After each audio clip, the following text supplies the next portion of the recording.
Hello નમસ્કાર વિદ્યાર્થી મિત્રો, વેદ ડિજિટલ એજ્યુકેશનની અંદર આપ સર્વે વિદ્યાર્થી મિત્રોનું સહૃદય હાર્દિક સ્વાગત છે। આજે આપણે ધોરણ 12 વિષય જે ઇતિહાસ છે એમાં ચેપ્ટર નંબર જે 17 છે, વિજ્ઞાન અને ટેકનોલોજીને લીધે સમાજ અને સંસ્કૃતિમાં આવેલા પરિવર્તનો, જેના સ્વાધ્યાયનું સોલ્યુશન આપણે આ વિડીયોમાં જોવાના છીએ। આ સિવાય મિત્રો ધોરણ 12 ને લગતી કેટલીક અન્ય વિષયના સ્વાધ્યાયના સોલ્યુશનો છે, ગાલા અસાઇનમેન્ટ છે, તો આ બધું તમને ક્યાંથી મળશે તો એની હું વાત તમને આગળ જણાવીશ। એ ઉપરાંત તમારે ઇતિહાસના વિડીયો જોવા હોય તો પણ ક્યાંથી મળશે આગળ જણાવું। પહેલો પ્રશ્ન, આપેલા પ્રશ્નોના વિસ્તૃત જવાબો આપો। પહેલું, સમકાલીન વિશ્વમાં વિજ્ઞાન અને ટેકનોલોજીમાં આવેલા મુખ્ય પરિવર્તનો સમજાવો। પેલું, વિજ્ઞાન એટલે શું, ટેકનોલોજી એટલે શું? તો વિજ્ઞાન એટલે વિશેષ જ્ઞાન, કોઈ એક વિદ્યા શાખાનું ખાસ પદ્ધતિ વાળું જ્ઞાન, જ્યારે ટેકનોલોજી એટલે કોઈ પણ પ્રકારના જ્ઞાનનો વ્યવહારુ ઉપયોગ।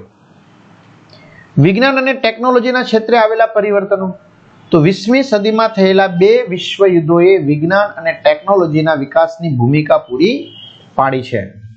આ સમય દરમિયાન મેળવેલ સિદ્ધિઓએ માનવજાત ઉપર સારી નરસી અસર જન્માવી છે।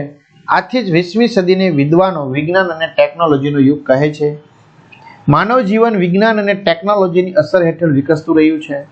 માનવજાતે વિજ્ઞાન અને ટેકનોલોજીના ક્ષેત્રે પ્રાપ્ત કરેલી સિદ્ધિઓ નીચે મુજબ છે, જેમાં પહેલું, 20મી સદીમાં માનવજાતે ભૌતિક વિજ્ઞાનના ક્ષેત્રે અણુ વિજ્ઞાન, અવકાશ વિજ્ઞાન, ઇલેક્ટ્રોનિક્સ અને ઇજનેરી શાખાઓનો વિકાસ કર્યો છે। બીજું, Planck, Ernst Rutherford, Albert Einstein, Alexander Fleming, મહિલા મેરી ક્યુરી, માર્કોની, એન્ડ્રીફો ફર્મી, જોહાન બોર્ડિન જેવા વિશ્વ વૈજ્ઞાનિકો તથા જગદીશ ચંદ્ર બોઝ, ડોક્ટર શાંતિ સ્વરૂપ ભટનાગર, ડોક્ટર હોમી ભાભા, ડોક્ટર વિક્રમભાઈ સારાભાઈ, ડોક્ટર ચંદ્રશેખર રામન વગેરે જેવા ભારતીય વૈજ્ઞાનિકોએ 20મી સદીના મહાન વૈજ્ઞાનિકો ગણાય છે। વિદ્યાર્થી મિત્રો, ખાસ ચેનલમાં નવા હોય તો ચેનલ સબસ્ક્રાઇબ કરો, વિડીયોને લાઈક કરો। અને બીજું કે 2 લાખ જેટલા, હાલમાં વિડીયો ઉતરી રહ્યો છે ત્યારે 2 લાખ જેટલા વિદ્યાર્થી મિત્રો આ એપ્લિકેશનનો યુઝ કરી રહ્યા છે। તો વેદ ડિજિટલ એજ્યુકેશન નામની application Google play store game download કરો, ત્યાં જઈને ડાઉનલોડ કરો। મોબાઈલ નંબર એક જ નાખવાના, બીજું કશું નથી ઉમેરવાનું। સેન્ડ ઓટીપી કરો, 4 આંકડાનો ઓટીપી આવશે એટલે જનરેટ કરશો એટલે અહીંયા તમને ધોરણ 10 અને 12 ગાલા અસાઇનમેન્ટના પેપરના સંપૂર્ણ સોલ્યુશનની પીડીએફ મળશે। બરાબર, એક્ઝામ પેપરમાં એકમ કસોટીના પેપર, અન્ય પેપરો મળશે પરીક્ષાના। ધોરણ 3 થી 12 ના વિડીયોમાં જાઓ એટલે 3 થી 12 ધોરણ સુધીના વિડીયો મળે। બરાબર, તમારા આર્ટ્સના મળશે, તમારા ભાઈ બહેન સગા સંબંધી કોઈ પણ ધોરણમાં હોય તો એને મદદરૂપ થઈ શકાય જાણ કરી। વિષયમાં જાઓ, પાઠમાં જાઓ એટલે વેદ ડિજિટલના વિડીયો જોઈ શકશો। શાળા મિત્ર પણ એપ્લિકેશનમાં, ધોરણમાં, પાઠ્યપુસ્તકમાં, વિષયમાં જશો એટલે વેદ ડિજિટલના વિડીયો ફ્રીમાં મળશે તમારા 12મા ધોરણના।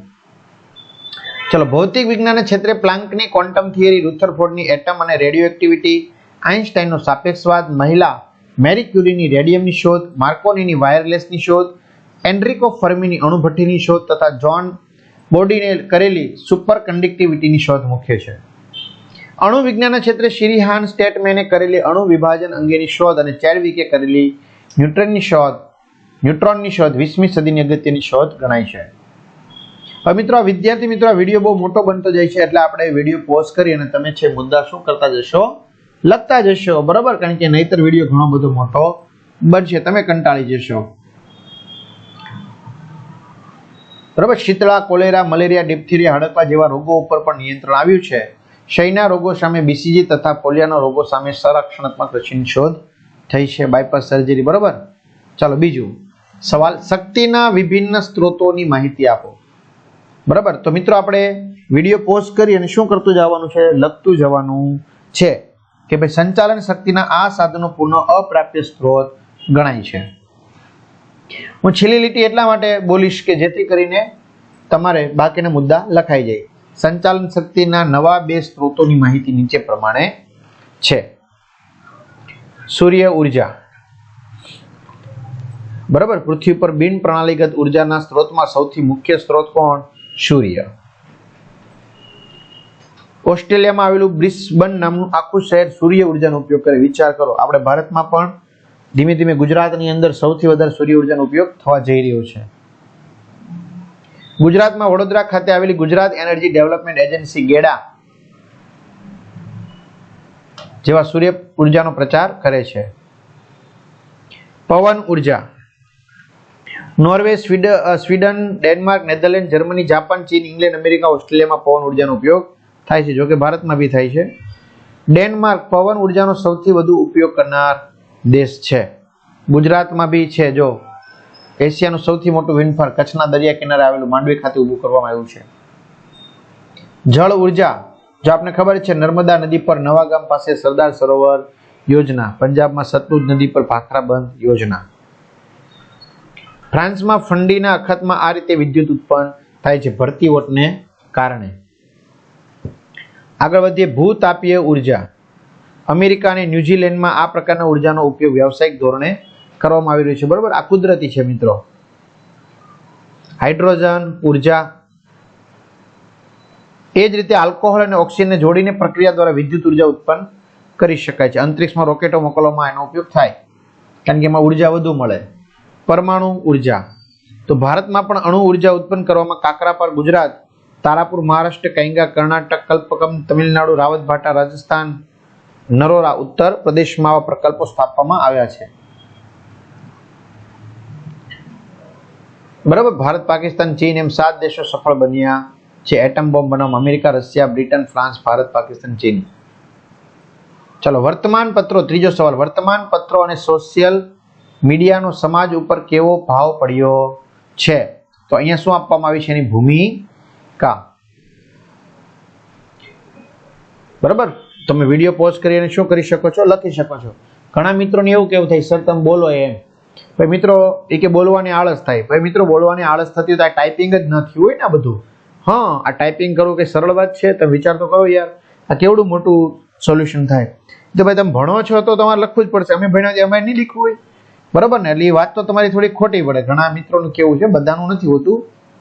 એ કે તમને વાંચવામાં બોલવામાં કંટાળો, તમને લખવામાં કંટાળો ન આવે. ભાઈ અમે નહીં ભણ્યા હોય, ભણ્યા વગર થોડા પહોંચાડીશું. હા, વર્તમાન સમયમાં વિજ્ઞાન અને ટેકનોલોજીનો પ્રભાવ તમામ ક્ષેત્રોમાં રહ્યો છે. બીજું, અસરકારક સંચાર માધ્યમો. એમાં વર્તમાન પત્રો માનવ સમાજ માટે સંચારનું લોકપ્રિય સાધન છે. United news of India UNI, press trust of India PTI, television, સમાચારો, જાહેરાતો, શોધ અને સંશોધન તથા મનોરંજનના વિવિધ કાર્યક્રમો માણવાનું આ સૌથી વધુ લોકપ્રિય સાધન છે. ત્રીજું, સમાજ અને સંસ્કૃતિ પર સમૂહ માધ્યમોની અસર. તો તે વિશ્વ સ્તરે બનતી ઘટનાઓની વાસ્તવિકતા સમજાવે છે. વિડીયો પોઝ કરી ડબલ લીટી કરો, સમજી લેવાનું. વિડીયો પોઝ કરીને વાંચી લેવાનું, જોઈ લેવાનું. રેડી? સમૂહ માધ્યમો વિશાળ માનવ સમાજ માટે જ્ઞાનની ક્ષિતિજો પ્રસારિત કરે છે. રેડી? આ રીતે વિડીયો પોઝ કરતું જવાનું, હું કરતું જવાનું, જોતું જવાનું. ચોથો સવાલ છે, ઇન્ફોર્મેશન ટેકનોલોજી શું, તેનું મહત્વ સમજાવો. તો વર્તમાન સમયમાં જનસંચારના માધ્યમ તરીકે ઇન્ફોર્મેશન ટેકનોલોજી શબ્દ પ્રચલિત છે. કમ્પ્યુટર માહિતીનો સ્વીકાર કરી યોગ્ય પ્રતિક્રિયા આપે છે. પ્રથમ ઇલેક્ટ્રોનિક ડિજિટલ કમ્પ્યુટર 1946માં અમેરિકામાં બનાવવામાં આવ્યું. આગળ જોઈએ, કમ્પ્યુટર દ્વારા ઇન્ટરનેટનો ઉપયોગ થાય છે. પ્રોગ્રામ પ્રમાણે કમ્પ્યુટર કાર્ય કરે છે. બરાબર, તો આ રીતે તમને આખું કમ્પ્યુટર વિશેની માહિતી છે. ટેલિપ્રિન્ટર સંદેશાને એક સ્થળેથી બીજા સ્થળે સ્વયં સંચાલિત રીતે લઈ જાય છે. ખ્યાલ આવે છે? ચાલો, અગાઉ જણાવ્યું તેમ મોબાઈલના ટચુકડા સ્ક્રીન ઉપર સમગ્ર વિશ્વના અદ્યતન સમાચારો મેળવી શકાય છે ને? મોબાઈલ તો તમે છો જ, અત્યારે જોઈ જ રહ્યા છો. સમગ્ર વિશ્વને એક નાનકડું ગામડું બનાવી દીધું છે એમ કહી તોય ચાલે. પાંચમું, જૈવ વિજ્ઞાનમાં થયેલા સંશોધનો સમજાવો.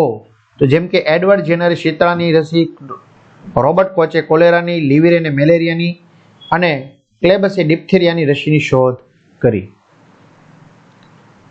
1928માં એલેક્ઝાન્ડર ફ્લેમિંગે પેનિસિલિન એન્ટીબાયોટિક દવાની શોધ કરી, જે બહુ મહત્વની છે. 1950માં ક્રિક અને વોટસને ડીએનએની રચના સમજવામાં સફળતા મળી. બરાબર, એટલે 1953માં એને મોડેલ રજૂ કર્યું હતું.